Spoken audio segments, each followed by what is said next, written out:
Praise the Lord. கர்த்தருக்கு ஸ்தோத்திரம். இந்த நாள் கர்த்தராகிய இயேசு கிறிஸ்துவினால் ஆசீர்வதிக்கப்பட்ட நாளாக இருக்கிறபடினாலே நான் மிகுந்த மகிழ்ச்சி அடைகிறேன்.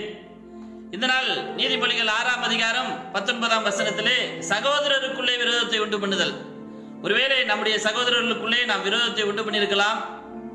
நிச்சயமாகவே அந்த பாவத்தை இன்றைக்கு நமக்கு மன்னிக்கிறார். ஏன்னா தேவனுக்கு விரோதமான பாவமாக இருக்கிறது, தேவனுக்கு பிடிக்காத காரியம்.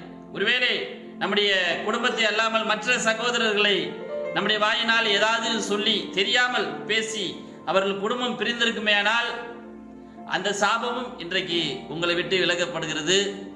உங்கள் குடும்பத்தில் யாராக அப்படி செய்திருந்தால், அதனால உங்கள் குடும்பங்கள் பிரிந்திருந்தாலோ மற்ற குடும்பங்கள் பிரிந்திருந்தாலோ அதனால் உங்களுக்கு மன உளைச்சல் ஏற்படுத்தியிருந்தாலோ இன்றைக்கு நீங்கள் வருந்தும் பொழுது உங்கள் குடும்பத்தை இணைத்து பிரிந்திருக்கிற உங்கள் சகோதரர்களுடைய குடும்பங்களை எல்லாம் இணைத்து நீங்கள் யாரெல்லாம் என்னால பிரிஞ்சுட்டாங்க அப்படின்னு நினைக்கிறீங்களோ அவங்க குடும்பத்தையும் ஒன்றிணைத்து உங்கள் குடும்பங்களை ஆசீர்வதிக்கிறவராய் இருக்கிறார்.